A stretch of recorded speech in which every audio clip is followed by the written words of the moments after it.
It was her first real taste of independence, and Elena savored every moment of it. After years of living under her parents' watchful eyes and saving every penny she earned, she had finally moved into her own place. A modest, creaky studio apartment on the outskirts of town. The building was old, its walls scuffed and its fixtures outdated, but it had a certain charm. The landlord, an elderly man with a wiry mustache, had called it character.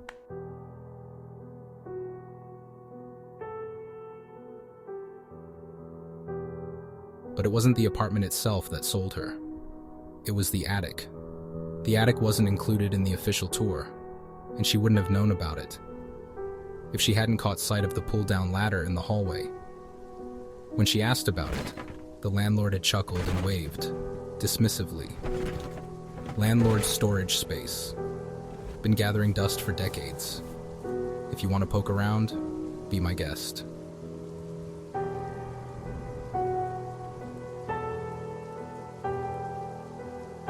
The first time she climbed up there, she felt like she'd stumbled into a time capsule.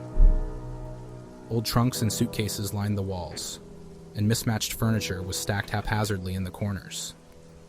A single circular window allowed sunlight to pour in, illuminating the space in golden streaks. Despite the dust and the musty smell, she immediately envisioned it as her new studio. As an artist, she had always craved a place of her own to create. A space where she could lose herself in her work without interruptions. This attic, with its solitude and natural light, felt perfect. Elena spent her first few days cleaning and organizing. She swept the floor until the wood beneath her feet gleamed, shoved old furniture to the side, and set up her easel by the window. Occasionally she paused to examine the forgotten objects around her: a battered hat box, a child's rocking horse, an antique mirror with cracks spiderwebbing across the glass. Each item seemed to hum with its own history. It was while clearing a particularly cluttered corner that she found it. A tall canvas was propped against the wall, hidden behind a tangle of broken chair legs and moth-eaten drapes. Its back faced her, and the wooden frame was rough with age. Curious, she pulled it free, nearly sneezing herself into oblivion as a cloud of dust erupted around her. When she turned the canvas around, her breath caught in her throat. The painting was unfinished, but unmistakably striking.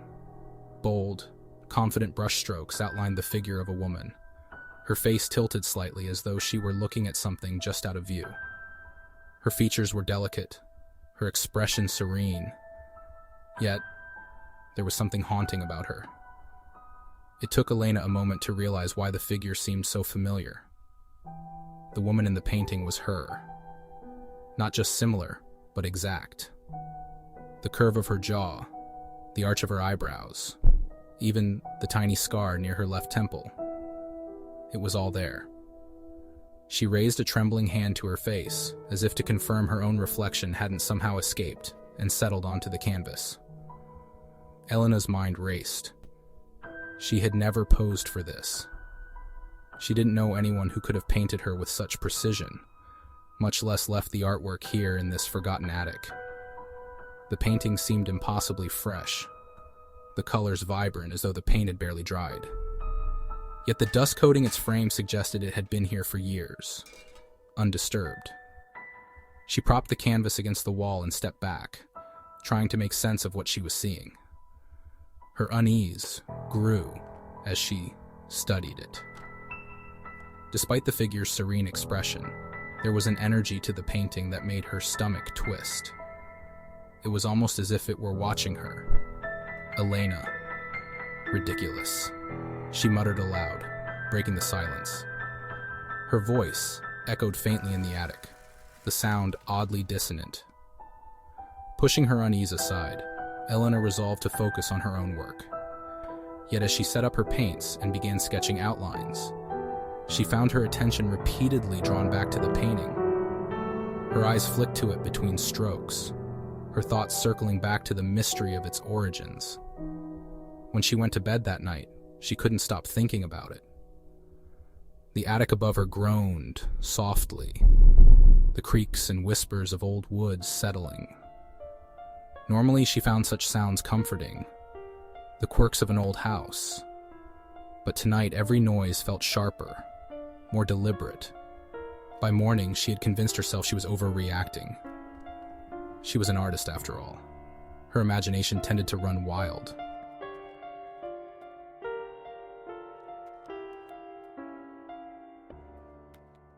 When she climbed the ladder to the attic later that day, the sunlight streaming through the window did little to dispel the chill that greeted her. She paused at the top, her hand gripping the edge of the trapdoor as her gaze fell on the painting. Something was different. The figure's head had turned. Elena froze, her breath catching in her throat. Yesterday, the painted version of herself had been looking to the side, her gaze soft and unfocused. Now, the head was tilted forward, the painted eyes staring directly at her. Elena, no, that's not possible. She crossed the room in quick strides, her heart hammering in her chest. Up close, the painting looked even more vivid, the colors almost glowing in the sunlight. But there was no mistaking it. The figure had moved. Her painted counterpart now met her gaze with unnerving intensity. Elena's hand hovered over the canvas, her fingers trembling. She wanted to touch it, to prove to herself that it was just paint and canvas, that her eyes were playing tricks on her. But something stopped her. Elena, it's just my imagination. I must not have noticed this detail before. But even as she spoke, she didn't believe it. For the rest of the day, Elena tried to lose herself in her work, but her focus wavered. The painting loomed in her peripheral vision, its presence impossible to ignore. Every so often she glanced over her shoulder, and every time she swore the painted figure had shifted slightly. When she finally left the attic, the sense of unease clung to her like a second skin. She told herself she would leave the painting alone, that she wouldn't let it distract her again. But as she lay in bed that night, staring up at the ceiling, she couldn't shake the feeling that she wasn't alone. Above her, the attic groaned again, a slow, deliberate creak that seemed to echo far longer than it should. The attic felt colder than usual when Elena climbed the ladder the next morning. The air, thick with the scent of aged wood and dust, carried an unnatural chill that prickled her skin. She hesitated at the threshold, staring into the dimly lit room where sunlight struggled to cut through the grime on the circular window. The painting loomed in the corner, propped where she had left it the day before. Its presence was magnetic, and though every instinct screamed at her to turn around and leave, she couldn't resist the pull. Her breath caught as she drew closer. The figure had moved again. The painted version of herself was no longer seated as she had been before. She was standing now, her posture tense, as though she were ready to step out of the frame. The gaze, those painted eyes, had grown sharper, more vivid, and there was something new in them, an intensity that made Elena's stomach churn. A shiver coursed through her, but she forced herself to look closer. The details were astonishing. The folds of her painted blouse, the glint of light on her hair. It was all rendered with breathtaking precision. Too much precision. She leaned in, squinting at the canvas. Her breath hitched. The scar above her temple was gone. Elena instinctively reached up to touch the faint ridge of skin on her own face, her fingers trembling. The painted version of herself had always been flawless, but now, it was as though the figure was evolving, becoming a version of her that was more than real. Elena, stop it. It's just paint. Just a trick of the light. But she didn't believe her own words. The changes didn't stop. Over the next few days, Elena began to notice small but unmistakable differences each time she returned to the attic. The figure's hair shifted, as though caught in a phantom breeze. The expression on its face grew more intense, more alive. Once, she swore the lips were parted slightly, as though about to speak. And always, the figure moved closer. By the fourth day, the painted version of herself was standing at the very edge of the frame, her hand reaching out toward the invisible boundary of the canvas. The effect was hypnotic. Elena found herself drawn to the painting again and again, despite the unease twisting in her gut. She tried to keep her distance, to focus on her own work, but her mind always wandered back to the figure. What frightened her most was the growing connection she felt to it. Every time she looked at the painting, a strange sensation crept over her, like the brush of unseen fingers against her skin. It was as if the painting wasn't just observing her, it was reaching for her. She stopped sleeping. Every creak and groan of the attic above her bed sent her heart racing. Once, she thought she heard the faint sound of footsteps, soft and deliberate, pacing just above her. When she finally summoned the courage to check, the attic was empty, except for the painting. The figure had changed again. This time, it was unmistakable. The painted Elena was now outside of the frame, her feet planted firmly on the painted floor. She stood tall and proud, her painted gaze fixed downward as though looking for something, someone. Elena.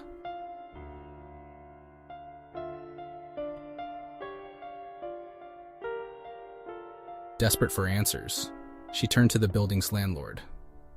Elena. Who lived here before me? Did they leave anything behind? Maybe in the attic? Her voice trembled, but she tried to sound casual.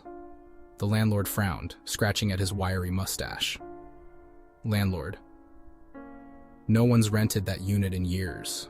You're the first in at least a decade. Place is too small for most folks, and that attic gives people the creeps. Why? She hesitated, unsure of how much to reveal. Elena, there's this painting up there, an old one. It's unusual. I was just wondering if it belonged to someone who lived here before. His frown deepened. Landlord, a painting? Don't know anything about that. You sure it didn't come with the place? Elena, no.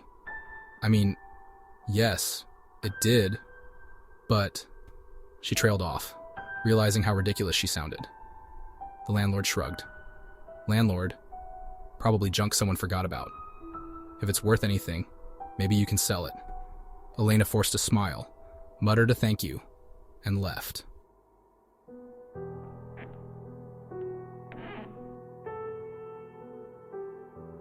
That night, the attic called to her again. She tried to resist, tried to stay in the safety of her bed, but the pull was too strong. The unease she had felt before had transformed into a gnawing compulsion, a need she couldn't explain. She climbed the ladder with trembling hands, her heart pounding in her chest. The moment her head breached the attic's threshold, she knew something was wrong. The air was heavier, charged with an almost electric energy. The room felt smaller, the shadows deeper, and the painting was gone. Her chest tightened and she froze, her eyes darting wildly around the room. She checked every corner, every shadowed nook, but the canvas was nowhere to be found. Then she heard it, a soft, scraping sound. It came from the far corner of the attic, near the stack of old trunks. Slowly, Elena turned, her pulse thundering in her ears. The shadows seemed to shift as she moved, retreating and advancing like living things. The noise came again, a faint rustling, like fabric brushing against wood. Elena, who's there? Her voice cracking. The attic was silent, but she could feel it. The presence. It was no longer confined to the canvas. It was here, in the room with her, and it was watching. Elena's heart pounded as she strained to listen. The attic, usually filled with the hum of distant street noise, or the creaks of settling wood, was now deathly silent. The soft scraping sound had stopped, leaving behind an oppressive stillness that pressed down on her chest. Elena, who's there? She called again, her voice shaking. The shadows in the corner seemed to deepen, pooling together like ink. She squinted, her pulse roaring in her ears, and for a moment, she thought she saw movement, a ripple in the darkness, like fabric brushing against itself. Then the circular window behind her slammed shut, plunging the attic into near-total darkness. She yelped, spinning around, her fingers fumbling for her phone in her pocket. She turned on the flashlight, the beam cutting through the gloom. The painting was there. It was standing upright in the middle of the room, though she hadn't heard it move. Her legs trembled as she took a step back, the flashlight shaking in her hand. The figure had changed again. The painted version of herself was no longer static, no longer confined by the frame. It was mid-motion, stepping fully out of the canvas. One painted foot had breached the edge of the artwork and seemed to hover just above the floor. The figure's hand was outstretched, reaching for something. Or someone. For her. Elena's stomach twisted. She stumbled back, her voice a panicked whisper. "Elena, this isn't real. This can't be real." The painted eyes, vibrant and alive, met hers. They were no longer just a semblance of her own. They glowed faintly, filled with something far older and far more malevolent than she could comprehend. And then the figure. It was slow at first, an almost imperceptible shifting of weight as the painted Elena began to step forward. The edge of the canvas distorted, rippling like water as the figure's form pushed against it. Elena screamed, bolting for the trapdoor. Her feet barely found purchase on the wooden floor as she scrambled down the ladder. She slammed the door shut behind her, breathing hard, her hands trembling as she fumbled with the latch. From above, she heard the sound of the attic groaning, followed by a long, deliberate creak, as though someone, or, was stepping across the floorboards. Elena barricaded herself in her apartment, dragging her kitchen table and chairs against the door. She sat with her back against the far wall, clutching her phone, her finger hovering over the call button for the police. But what would she say? Elena.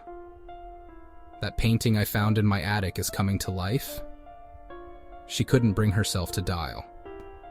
The hours ticked by, the dark pressing in around her. She tried to tell herself she had imagined it, that stress and exhaustion had finally pushed her too far. But as the night deepened, the noises began again. Soft, deliberate footsteps echoed from above her. She covered her ears, whispering to herself, "Elena, it's not real. It's not real. It's not..." The footsteps stopped. Then came the knock. 3 sharp raps on the attic door above her, slow and deliberate. Elena's breath caught. She stayed frozen, her body rigid with terror. Then the knocking came again, and again.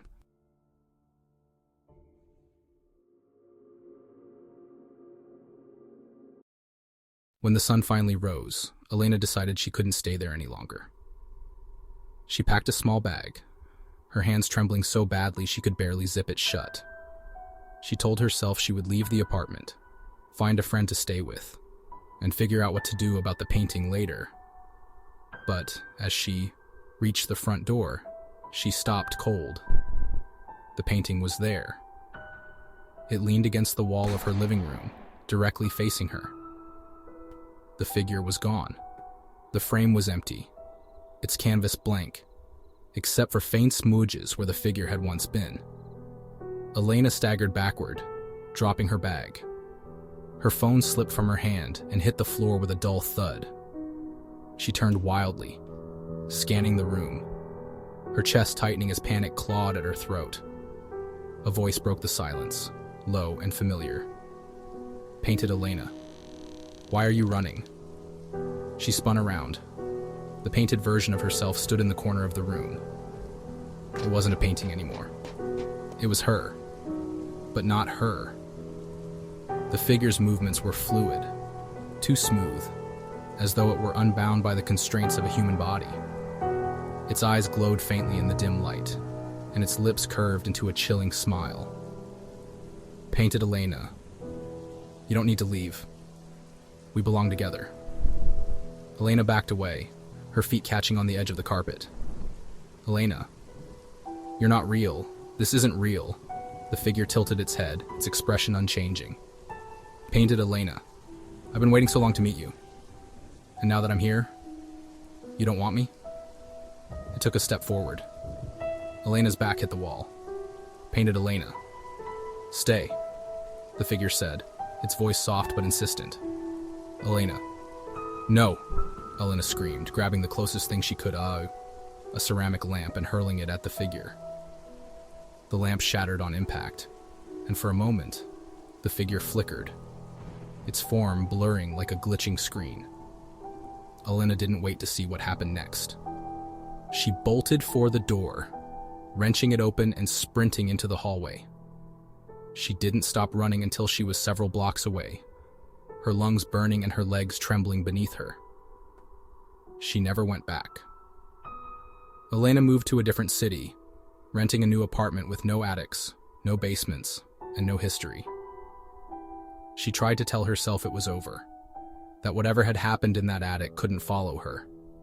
But some nights, when the air is still and the world is quiet, she hears it. 3 soft knocks, slow and deliberate, at her door.